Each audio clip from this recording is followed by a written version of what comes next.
নমস্কার বন্ধুরা, সাইবার ক্যাফেতে ফ্লেক্স প্রিন্টিং বা ব্যানারের কাজ আপনারা কিভাবে করবেন, কিভাবে ডিজাইন করে কাস্টমারকে খুব কম সময়ের মধ্যে আপনারা সাপ্লাই দেবেন। বন্ধুরা, জেরক্স প্রিন্টিং ল্যামিনেশনের সঙ্গে সঙ্গে কিন্তু আমাদের ইনকাম বাড়ানোর জন্য বিভিন্ন রকম ডিজাইনিং এর কাজ করতে হবে। তা আজকের ভিডিওতে কিন্তু আপনাদের দেখিয়ে দেবো খুব সহজে একদম কাস্টমারের অর্ডার ধরে আপনারা কিভাবে কাস্টমারকে বিভিন্ন ধরনের ফ্লেক্স ডিজাইন করে বা ব্যানার ডিজাইন করে খুব সহজে আপনারা কাস্টমারকে ডেলিভারি করতে পারবেন।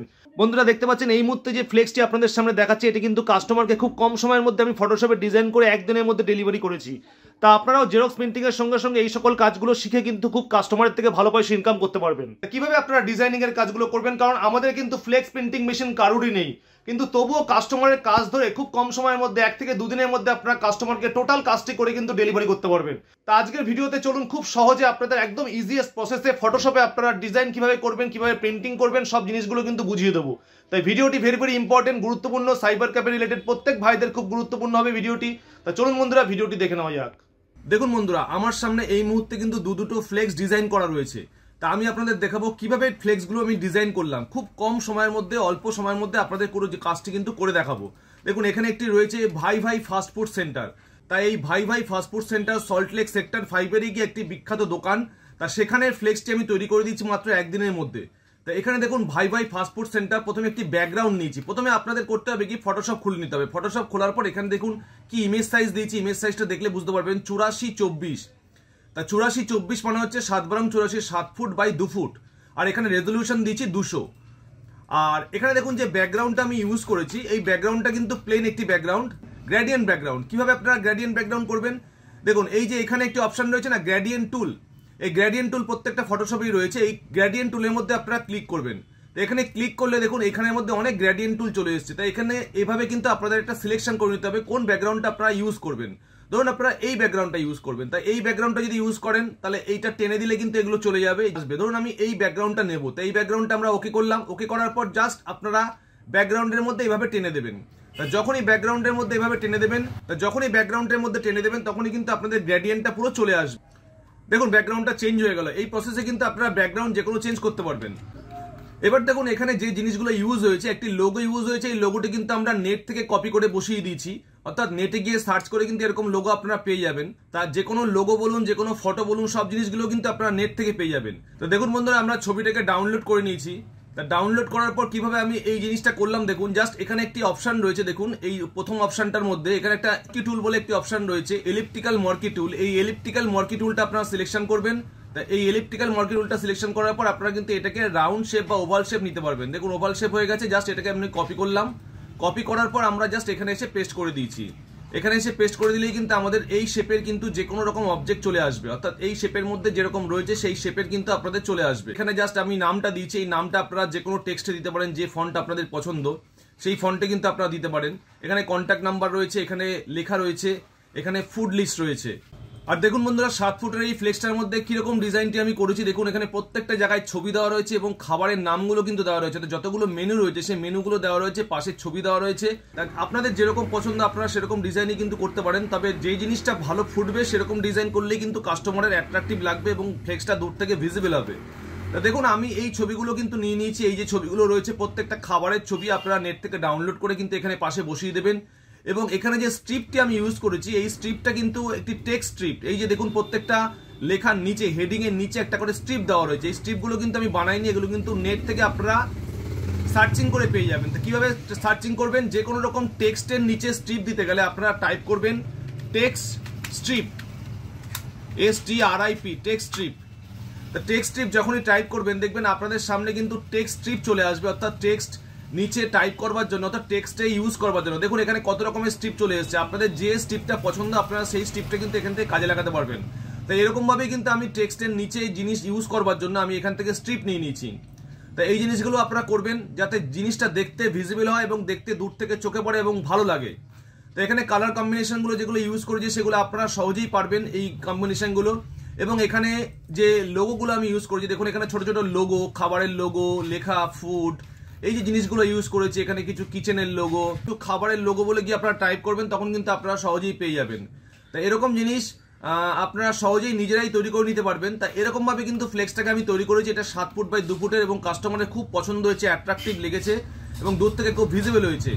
দ্বিতীয় যে ফ্লেক্সটি আমি আপনাদের দেখাবো দেখুন, এটি একটি এই ফ্লেক্সটি আমি তৈরি করেছি এবং সঙ্গে সঙ্গে দিয়ে দিচ্ছি একদিনের মধ্যে। এটি কিন্তু অঙ্কন আয়তন অর্থাৎ একটি ড্রয়িং সেন্টার যেখানে ড্রয়িং শেখানো হয়, তা সেটিও কিন্তু খুব সহজে আপনারা করতে পারবেন। প্রথমে মাপ নিয়ে নেবেন, এখানে টেক্সটটি কিন্তু বাংলায় আমি ইউজ করেছি, বাংলায় টেক্সট আপনারা দিয়ে দেবেন। এখানে দুটো সরস্বতী ঠাকুরের লোগো রয়েছে, এই সরস্বতী ঠাকুরের লোগোটা আপনারা দেখে বুঝতে পারছেন এই লোগোটা কিরকম ব্যাকগ্রাউন্ডের সঙ্গে মিশে গেছে। তা আসলে যে জিনিসগুলো আপনাদের দরকারে লাগবে, যে এফেক্টসগুলো, সেই এফেক্টসগুলো আমি দেখাচ্ছি। এখানে দেখুন ব্যাকগ্রাউন্ডের সঙ্গে সরস্বতী ঠাকুরটা মিশে গেছে। তা এটা কিভাবে হলো? তা দেখুন ব্যাকগ্রাউন্ডের সঙ্গে সরস্বতী ঠাকুর মিশে গেছে। এখানে দেখুন একটি অপশন রয়েছে ডার্কেন, এই যে দেখতে পাচ্ছেন বন্ধুরা আমি দেখাচ্ছি, এই যে অপশনটা কিন্তু আমার ডার্কেন করা রয়েছে। কারণ নর্মালে দেখুন যখনই দেবো তখন কিন্তু সরস্বতী ঠাকুরটা দেখুন ব্যাকগ্রাউন্ড শুদ্ধ চলে এসছে। অর্থাৎ প্রত্যেকটা ছবি যখন আপনারা ডার্কেন মোডে করবেন তখন কিন্তু ব্যাকগ্রাউন্ড যেটা থাকবে সেই ব্যাকগ্রাউন্ডের সঙ্গে মিশে যাবে। দেখুন আমরা এই ছবিটা ইউজ করেছি, এটা প্লেন ছবি কিন্তু, অর্থাৎ নেট থেকে নেওয়া প্লেন ছবি। এই ছবিটিকে যখন আমরা ডার্কেন মোড করব তখন কিন্তু দেখুন ব্যাকগ্রাউন্ডের সঙ্গে মিশে গেল, অর্থাৎ ব্যাকগ্রাউন্ডের সঙ্গে যে ব্যাকগ্রাউন্ড থাকবে সেই ব্যাকগ্রাউন্ডের সঙ্গে কিন্তু হালকাভাবে মিশে যাবে। সেক্ষেত্রে আপনাদের আর ব্যাকগ্রাউন্ডও চেঞ্জ করতে হবে না। দ্বিতীয় ছবিটিও কিন্তু আমি এখানে দেখুন ডার্কেন মোডে করেছি, সেই জন্য কিন্তু এইখানের যে কালারটা সেই কালারটা নিয়ে নিয়েছে। এবং এখানে আর কি ইউজ করেছি, এখানে আমি ইউজ করেছি এই দুখানা ছবি সাইডে দিয়েছি। এই দুখানা ছবি আপনারা ড্রয়িং টেক্সট, আপনারা drawing DRAWING drawing background type করবেন। আপনারা গুগলে গিয়ে ড্রয়িং ব্যাকগ্রাউন্ড টাইপ করলে কিন্তু বিভিন্ন রকমের জিনিস আপনারা পেয়ে যাবেন। সাইড ব্যাকগ্রাউন্ড বলুন, এই দেখুন সাইডে দেওয়ার জন্য এরকম টাইপের বিভিন্ন স্ট্রিপ বলুন, বিভিন্ন তুলি রং, মানে আপনাদের যে সাবজেক্টের মধ্যে হবে সেই সাবজেক্টের জিনিস কিন্তু আপনারা গুগল গিয়ে টাইপ করবেন। টাইপ করলে কিন্তু গুগল আপনাদের দিয়ে দেবে কোন সাবজেক্টে আপনাদের কোন ছবি ইউজ করতে হবে। তা আমি এরকম ভাবে কিন্তু টাইপ করে করেছি। এখানে একটি কন্ট্যাক্ট নাম্বার দেওয়া রয়েছে এবং দেখুন এখানে একটি স্ট্রিপ পিছনে দিয়েছি। এই যে স্ট্রিপটা দেখতে পাচ্ছেন, এই স্ট্রিপটাও কিন্তু সেম ভাবে আমি ডার্কেন মোড ইউজ করেছি।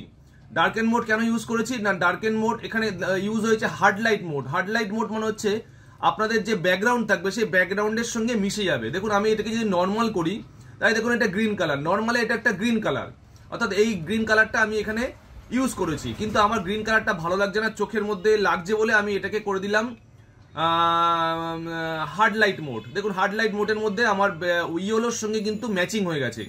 এবং সবসময় আপনারা লক্ষ্য রাখবেন যে কালারটা আপনারা ইউজ করবেন ব্যাকগ্রাউন্ডে, টেক্সটটা কিন্তু সম্পূর্ণ রিভার্স কালার দেবেন। অর্থাৎ ব্যাকগ্রাউন্ড যদি লাইট হয় টেক্সটটাকে ডার্ক করবেন, বা ব্যাকগ্রাউন্ড যদি ডার্ক হয় টেক্সটটাকে লাইট করবেন, লাইট কালার করবেন।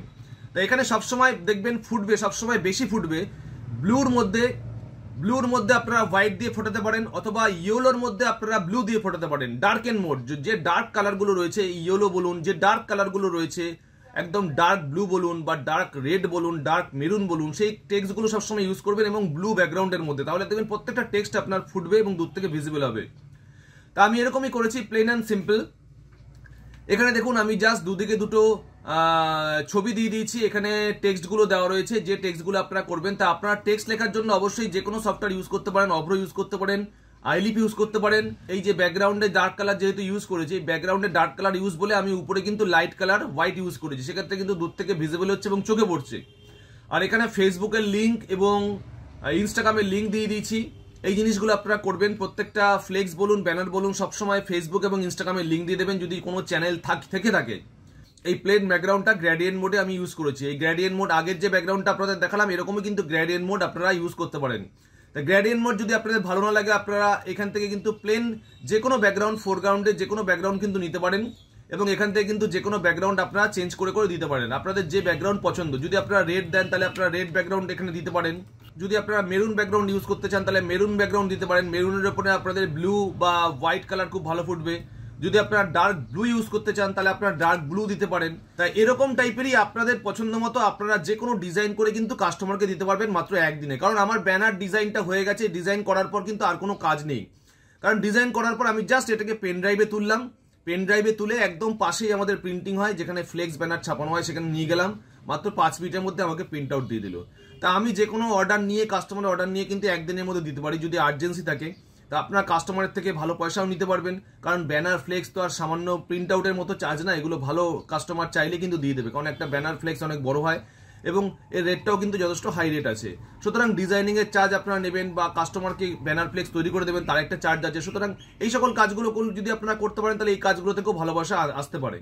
তো এরকম ভাবে কিন্তু প্রত্যেকটা কাজেরই কিন্তু আলাদা আলাদা দাম রয়েছে, আলাদা আলাদা সম্মান রয়েছে। আপনারা যে কাজ করবেন সাইবার ক্যাফেতে সেই কাজেরই কিন্তু একটা মূল্য আপনারা পাবেন এবং দূর দূরান্ত থেকে কিন্তু সেই জিনিসটা যখন জানাজানি হয়ে যাবে আপনাদের কাছে প্রচুর কাস্টমার আসবে। তা আজকের মতো বন্ধুরা এই পর্যন্তই, ভালো থাকবেন। আবার ফিরে আসবো নেক্সট কোনো গুরুত্বপূর্ণ ভিডিওতে। Tata, bye bye.